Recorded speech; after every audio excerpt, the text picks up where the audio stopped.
तो आज हम लोग बात करने वाले हैं इलेक्ट्रोवैलेंट बॉन्ड, यानी इलेक्ट्रोवैलेंट बॉन्ड का एक और नाम है जिसको हम लोग बोलते हैं आयोनिक बॉन्ड। आइए हम लोग देखते हैं, शुरू से इस वीडियो में हम लोग कंप्लीटली इलेक्ट्रोवैलेंट बॉन्ड के बारे में बात करेंगे।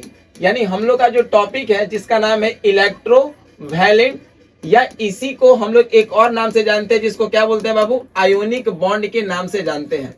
आइए अब हम लोग समझते हैं कि इलेक्ट्रोवैलेंट या आयोनिक बॉन्ड किसको कहते हैं।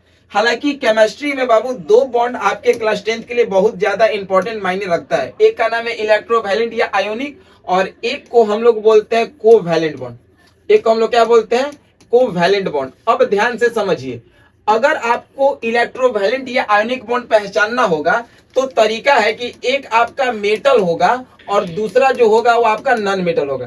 यानी केमिस्ट्री में जब एक मेटल और एक नॉन मेटल होगा, केमिस्ट्री में जब एक मेटल और एक नॉन मेटल होगा तो हमेशा वहां पे इलेक्ट्रोवैलेंट या आयोनिक बॉन्ड बनेगा। और केमिस्ट्री में जब आपका दोनों नॉन मेटल होगा, जब आपका केमिस्ट्री में दोनों नॉन मेटल होगा तो हमेशा वहां पे क्या बनेगा, कोवैलेंट बॉन्ड बनेगा। एक मेटल और एक नॉन मेटल आयोनिक बॉन्ड बनता है, और दोनों नॉन मेटल रहेगा तो कोवैलेंट बॉन्ड बनेगा। लेकिन शर्त है यहाँ पे, अगर दोनों नॉन मेटल आपका सिमिलर हो गया, दोनों नॉन मेटल आपका सिमिलर हो गया और दोनों नॉन मेटल आपका डिफरेंट हो गया, तो नॉन मेटल सिमिलर कौन कौन हो सकता है। तो एग्जांपल के तौर पे H2, O2, N2, Cl2, Br2, I2, F2, ठीक है, P4, S8, ठीक है। इतना ही आपका नॉन मेटल का कंपाउंड है जो सिमिलर होता है, और जब सिमिलर नॉन मेटल एक दूसरे से जुड़ेगा तो वहां पे जो बॉन्ड बनता है ना बाबू, उस बॉन्ड को हम लोग बोलेंगे, क्या बोलेंगे, उस बॉन्ड को हम लोग बोलेंगे नॉन पोलर। उस बॉन्ड को हम लोग क्या बोलेंगे बाबू, नॉन पोलर। तो याद रखिएगा उल्टा होता है, तो जो सिमिलर होता है उसको हम लोग बोलते हैं नॉन पोलर। अब यहाँ पे डिफरेंट का क्या कॉन्सेप्ट है, डिफरेंट का मतलब क्या, H2O। तो बाबू सोचो ना कि जैसे ही हम यहाँ पे H2O लिखें तो ये दोनों तो नॉन मेटल है ही, हाइड्रोजन भी नॉन मेटल है और ऑक्सीजन भी नॉन मेटल है, लेकिन दोनों अलग अलग नॉन मेटल है। जब दोनों अलग अलग नॉन मेटल रहेगा तो उसको हम लोग बोलेंगे पोलर। उसको हम लोग क्या बोलेंगे बाबू, पोलर कोवैलेंट बॉन्ड। एग्जाम्पल के तौर पे H2O, CO2, SO2, ठीक है, SO3, NH3, यानी कहने का मतलब PCl3, ठीक है, PCl5, यानी दोनों का दोनों नॉन मेटल है, और जो नॉन मेटल है आपका वो डिफरेंट है, तो वो कहलाएगा पोलर कोवैलेंट बॉन्ड। तो आपको केमिस्ट्री में अभी बॉन्ड पहचानने आ गया कि कौन आपका पोलर होगा, कौन आपका नॉन पोलर होगा, और कौन आपका इलेक्ट्रोवैलेंट और आयोनिक बॉन्ड होगा। इलेक्ट्रोवैलेंट और आयोनिक बॉन्ड में एक मेटल और एक नॉन मेटल। अगर आपको नहीं बोलने भी आ रहा है कि एग्जांपल इसका क्या होगा, तो हम लोग एक मेटल लेंगे, जैसे Na लिए, एक नॉन मेटल लिए Cl, इसका वैलेंसी 1, इसका 1, दोनों को क्रॉस मल्टीप्लाई कर दो, देन वी गेट NaCl। तो ये एग्जांपल होगा किसका, आपका इलेक्ट्रोवैलेंट या आयोनिक बॉन्ड का। कोई भी एक मेटल हो, जैसे मेटल के तौर पे हम लोग लिए अल्युमिनियम लिए, ठीक है, नॉन मेटल के तौर पे ऑक्सीजन लिए, इसका वैलेंसी 3, इसका 2, cross multiply, then we get Al2O3। तो ये आपका क्या होगा, इलेक्ट्रोवैलेंट बॉन्ड। ये आपका क्या होगा, इलेक्ट्रोवैलेंट या आयोनिक। और भी कोई अगर एग्जांपल लोगे तो यहाँ पे एग्जांपल के तौर पे हम लोग ले लिए पोटासियम, यहाँ पे ले लिए ऑक्सीजन, इसका वैलेंसी 1, इसका valency 2, then cross multiply, we get K2O, जिसका नाम हो गया पोटासियम ऑक्साइड। यानी अभी तक के क्लास में आपको ये बस समझ में आया कि इलेक्ट्रोवैलेंट का एग्जांपल क्या हो सकता है, और आयोनिक बॉन्ड का, सॉरी, इलेक्ट्रोवैलेंट और आयोनिक का एग्जांपल क्या हो सकता है, और अगला कोवैलेंट बॉन्ड का एग्जांपल क्या हो सकता है, ठीक है। देन अब हम लोग इसी में आगे करने वाले हैं इलेक्ट्रोवैलेंट और आयोनिक बॉन्ड कहते किसको है, ठीक है। चलिए आइए इसको हम लोग एक एक पॉइंट को ध्यान से देख रहे हैं। देखिए यहाँ पे, हाँ एक चीज और बात बाबू यहाँ पे याद रखना कि इलेक्ट्रोवैलेंट और आयोनिक बॉन्ड जो होता है जिसमें इलेक्ट्रॉन का याद रखना बाबू, कंप्लीट ट्रांसफर होता है। ये बहुत इंपॉर्टेंट बात है, ठीक है, सब कुछ भूल जाना भाई मेरे, ये बात मत भूलना। इलेक्ट्रोवैलेंट या आयोनिक बॉन्ड जो होगा जिसमें इलेक्ट्रॉन का कंप्लीट ट्रांसफर होगा, लेकिन जब कोवैलेंट बॉन्ड बनेगा वहां पे इलेक्ट्रॉन का क्या होता है, म्यूचुअल शेयरिंग। ये दो बात आपको याद रखना होगा। अब कंप्लीट ट्रांसफर और म्यूचुअल शेयरिंग में अंतर क्या होता है, तो इसको समझो। जैसे अगर हम बोल रहे हैं कि हमारा आपके साथ रिलेशन है, तो अगर हम आपको 5 रुपया दे रहे हैं और आप भी हमको 5 रुपया दे रहे हैं, तो ऐसे हमारे और आपके बीच में रिलेशन लंबे समय तक रहेगा। क्यों? क्योंकि म्यूचुअल शेयरिंग हो रहा है। हम अगर 3 रुपया दे रहे हैं तो आप भी हमको 3 ही रुपया दो। ऐसा मत करना कि हम आपको दिए 5 रुपया और गलती से आप हमको 2 रुपये लौटाओगे, तो अभी नहीं तो पीठ पीछे बाद में गाली देंगे ही ना, क्योंकि कम दे दिया। तो कम और ज्यादा का मतलब म्यूचुअल शेयरिंग नहीं होता है। म्यूचुअल शेयरिंग का मतलब कि अगर हम आपको 5 रुपया दे रहे हैं स्टेबल होने के लिए, तो फ्यूचर में आप भी हमको 5 ही रुपया देना, किस लिए? स्टेबल होने के लिए। तो जहां पे सेम इलेक्ट्रॉन का आदान प्रदान होता है उसको बोलते हैं म्यूचुअल शेयरिंग, और वो होता है कोवेलेंट बॉन्ड में। और कंप्लीट इलेक्ट्रॉन का ट्रांसफर, इलेक्ट्रॉन का कंप्लीट ट्रांसफर कहां होता है? तो इलेक्ट्रॉन का कंप्लीट ट्रांसफर आपको होता है किसमें? तो इलेक्ट्रोवैलेंट बॉन्ड में। जैसे इसमें मम्मी पापा, देखते हो ना, मम्मी पापा जो होते हैं वो बेटा और बेटी को, मम्मी पापा जो होते हैं वो बेटा और बेटी को कंप्लीट इलेक्ट्रॉन यानी कंप्लीट पैसा दे देते हैं कि ताकि हमारा बेटा बेटी क्या हो जाए? स्टेबल हो जाए, चाहे वो उनका बेटा बेटी लायक हो या फिर नालायक हो। यानी मम्मी पापा का मेन काम यह है कि उनके पास जितना पैसा रहता है, जितना उनके पास पैसा रहता है, यानी पैसा का मतलब इलेक्ट्रॉन, तो उनके पास जितना पैसा रहता है वो चाहते हैं कि हम अपना पैसा कंप्लीट ट्रांसफर कर दे, किसको? अपने बेटा या फिर बेटी को, कि ताकि हमारा बेटा और बेटी लाइफ में कंप्लीटली स्टेबल हो जाए, हम स्टेबल हो चाहे नहीं हो। तो इसी को हम लोग बोलते हैं इलेक्ट्रोवैलेंट या आयोनिक बॉन्ड। हमारा इलेक्ट्रोवैलेंट बॉन्ड, चलिए सभी लोग इसका डिफिनीशन लिखेंगे। इलेक्ट्रोवैलेंट बॉन्ड कहते किसको है? ठीक है, आइए एकदम जीरो से इसको समझा रहे हैं।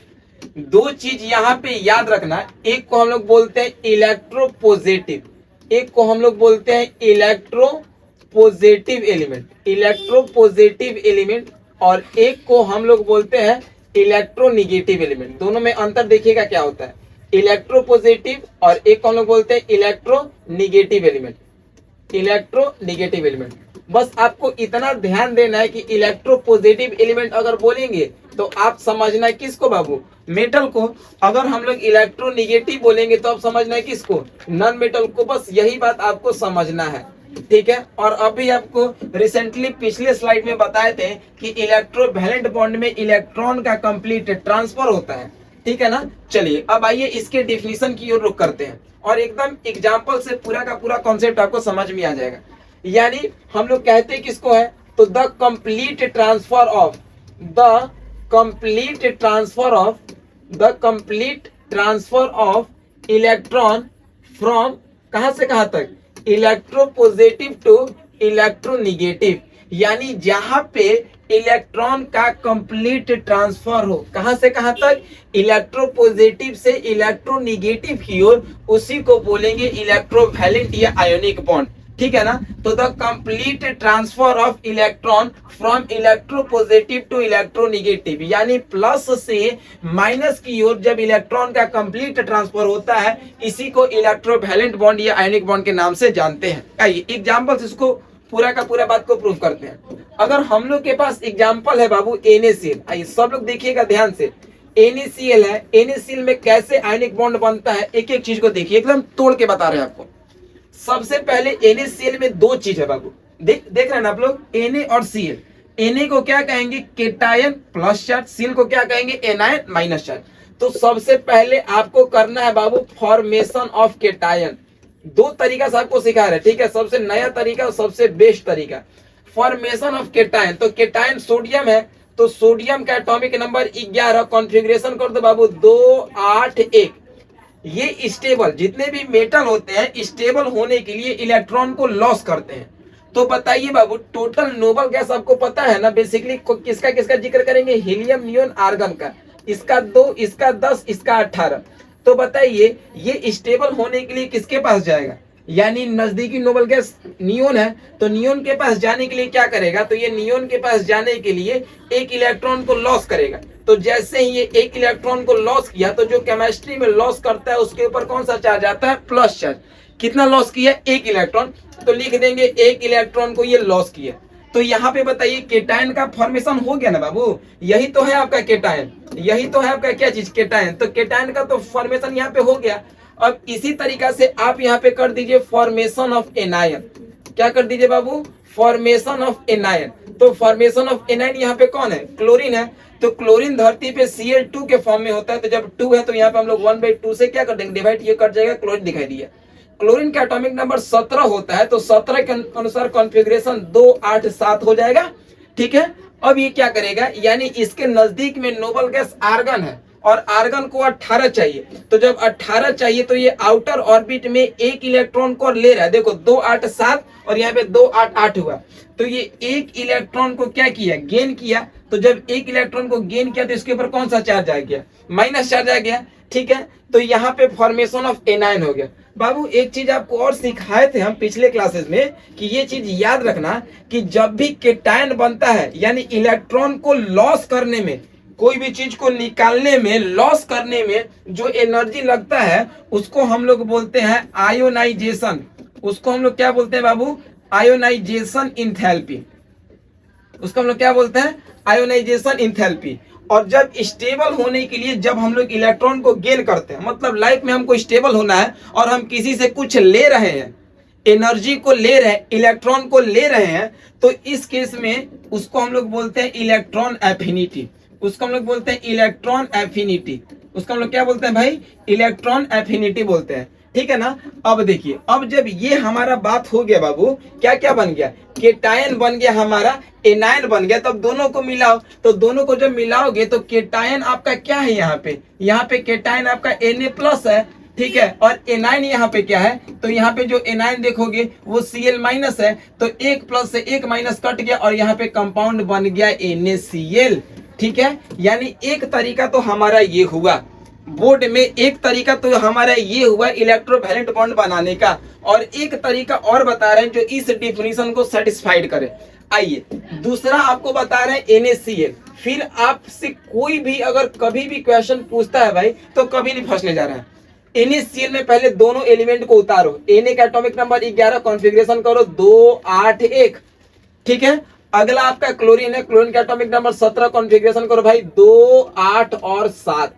ठीक है, अब Na कितना है, 1, तो यहाँ पे Na लिखो, प्लस Cl कितना है, तो यहाँ पे Cl 1 है, तो यहाँ पे क्या लिखो, Cl लिखो। ठीक है, अब देखिए Na के आउटर ऑर्बिट में कितना इलेक्ट्रॉन है, 1। Cl के आउटर ऑर्बिट में कितना है, 7। और केमिस्ट्री में बाबू याद रखना, एक चीज बता रहे हैं। ठीक है, केमिस्ट्री में अगर आपको इलेक्ट्रॉन को रिप्रेजेंट करना होगा तो या तो डॉट से करना या तो क्रॉस से करना। ठीक है ना, केमिस्ट्री में अगर इलेक्ट्रॉन को रिप्रेजेंट करना होगा तो या तो डॉट से या तो क्रॉस से। और इलेक्ट्रॉन कौन सा रिप्रेजेंट करते हैं, जो आउटर सेल में है, जो बाह्यतम कक्ष में है। तो बाह्यतम कक्ष में 1 है, तो यहाँ पे 1 लिख दो, तो इसको डॉट से कर दिए। अब Cl के बाह्यतम कक्ष में कितना है, 7 है। ठीक है, Cl के बाह्यतम कक्ष में कितना है, 7 है। ठीक है, तो जैसे ही 7 है तो हम लोग एक को डॉट से लिखे तो दूसरे को क्रॉस से लिखेंगे, तो 2 2 4 2 6 और 1 7। इलेक्ट्रॉन कहीं पे भी लिख सकते हैं, 1 है इसमें 1 कहीं पे लिखिए, इसमें 7 है 7 कहीं पे लिखिए, इसको डॉट इसको क्रॉस, चाहे इसको क्रॉस इसको डॉट, हो गया। अब आपको बाबू एक चीज हम बताए हैं कि जो भी मेटल होता है, यानी मेटल को हम लोग मम्मी पापा समझ ले, और ये क्या करते हैं कि इनके पास जितना इलेक्ट्रॉन होता है वो कंप्लीट इलेक्ट्रॉन को ट्रांसफर कर देते हैं, किसको, बेटा बेटी को, कि ताकि बेटा बेटी उनके लाइफ में कंप्लीटली स्टेबल हो जाए, मम्मी पापा स्टेबल हो या नहीं हो। ठीक है, तो इसके पास एक इलेक्ट्रॉन आउटर ऑर्बिट में है, जब ये इसको ट्रांसफर कर दिया तो ये वाला इलेक्ट्रॉन उठ के यहाँ पे आ गया, और जैसे ये यहाँ पे आया तो इसके पास टोटल कितना मिल गया, देखो तो 2 4 6 7 1 8। ठीक है, एक आया गेन किया तो इसके ऊपर माइनस चार्ज, और जब ये लॉस किया तो इसके ऊपर प्लस चार्ज, यानी Na के ऊपर प्लस और प्लस Cl के ऊपर माइनस, ये कट गया, यहाँ पे कंपाउंड आपका NaCl का फॉर्मेशन भी हो गया। ठीक है, और याद रखिएगा कि इसके पास 8 मिल गया तो हम लोग कहेंगे कि ये किसको पूरा कर लिया, तो ये पूरा कर लिया बाबू मेरे ऑक्टेट रूल को। और कोई भी एलिमेंट स्टेबल कब होता है, जब वो 8 इलेक्ट्रॉन को दिखाता है। कोई भी एलिमेंट स्टेबल कब होता है, जब वो 8 इलेक्ट्रॉन को दिखाता है। तो बाबू ये आपको सबसे सटीक तरीका हम पढ़ाए हैं। ठीक है, इलेक्ट्रोवैलेंट बॉन्ड का या तो आप ऐसे बना लो या तो आप ऐसे बना लो। एक सेम और एक क्वेश्चन को हम लोग प्रैक्टिस करेंगे, फिर अभी आपको हम क्वेश्चन देंगे, आप इसको सॉल्व करोगे। ठीक है, अब हम लोग यहाँ पे बात करने जा रहे हैं फॉर्मेशन ऑफ MgCl2। आइए एकदम तोड़ के दोनों तरीके से बना के देखें हम लोग। MgCl2 यहाँ पे है, तो सबसे पहले यहाँ पे हम लोग क्या करेंगे बाबू, यहाँ पे सबसे पहले हम लोग किए हैं फॉर्मेशन ऑफ केटायन। तो यहाँ पे हमारा केटायन के तौर पे मैग्नीशियम है। मैग्नीशियम का एटॉमिक नंबर 12, कॉन्फ़िगरेशन 282। इसके नजदीक में नोबल गैस नियोन होता है, एटॉमिक नंबर 10। तो ये 10 के पास जाने के लिए क्या करेगा, 2 लॉस करेगा, तो 2 और 8 हो गया। 2 लॉस किया तो Mg के ऊपर 2 प्लस, 2 लॉस किया है तो 2 इलेक्ट्रॉन लॉस किया, और लॉस करने में जो एनर्जी लगता है उसको हम लोग आयोनाइजेशन इंथैल्पी बोलते हैं। ठीक है, अब उसी प्रकार से हम लोग यहाँ पे करेंगे बाबू फॉर्मेशन ऑफ एनायन।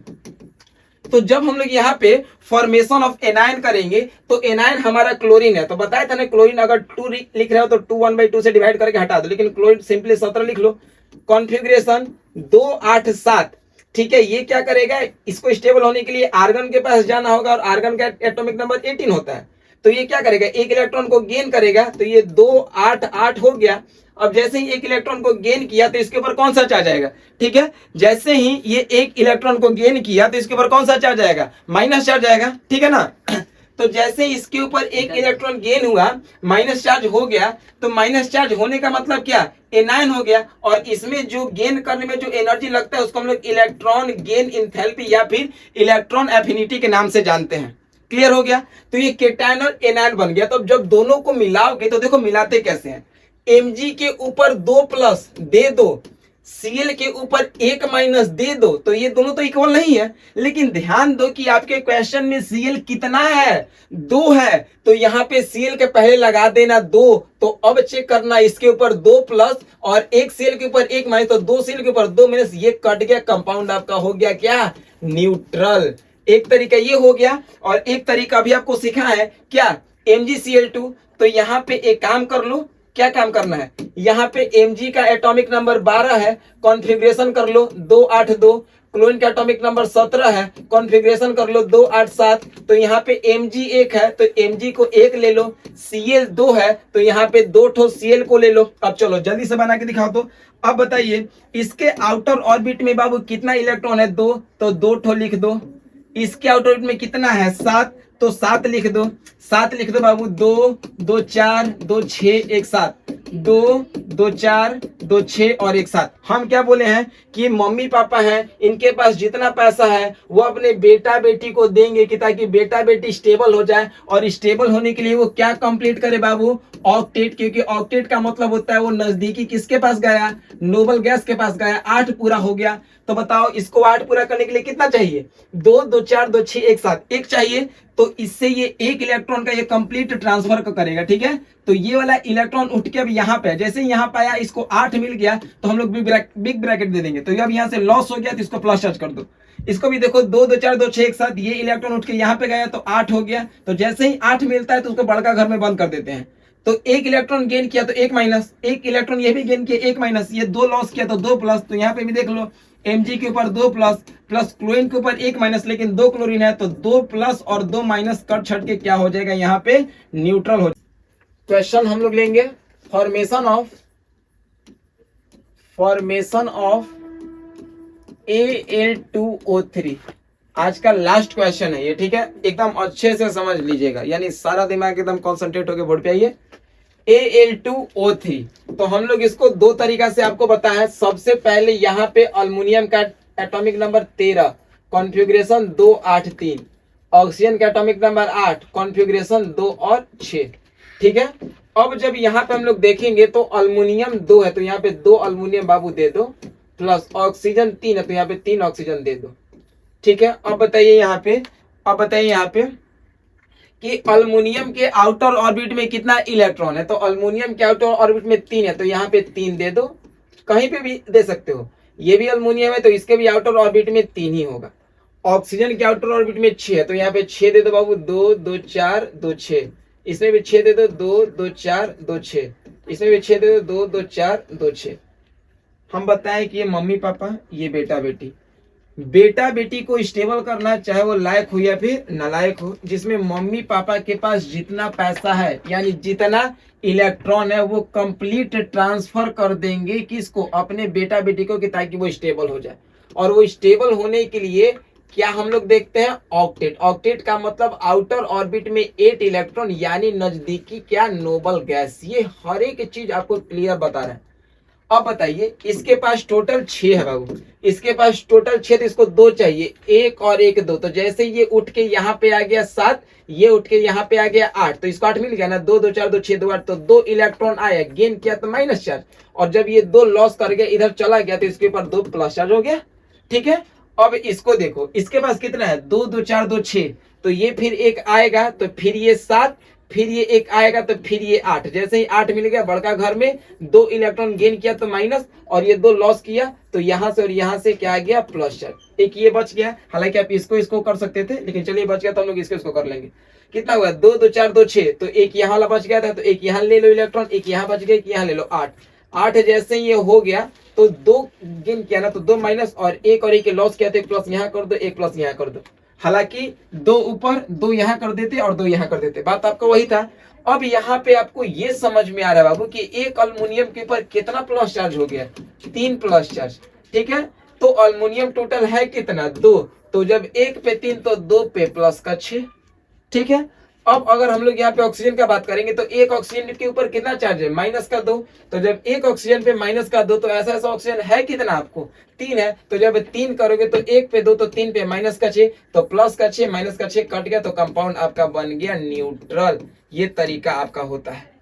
ठीक है, एक ये आपका तरीका होता है, और एक तरीका आपको हम ये भी बताएं बाबू कि जब हम लोग के पास अल्युमिनियम है 13, तो कॉन्फ़िगरेशन 2 8 3 करेंगे, तो ये क्या करेगा? ये आपका नजदीकी नोबल गैस नियोन के पास जाएगा, तो नियोन के पास क्या होता है? 2 और 8 होता है, तो ये 3 लॉस करेगा, तो अल्युमिनियम के ऊपर 3 प्लस, तो 3 इलेक्ट्रॉन यहाँ पे लॉस किया, तो यहाँ पे आयोनाइजेशन इंथैल्पी हुआ।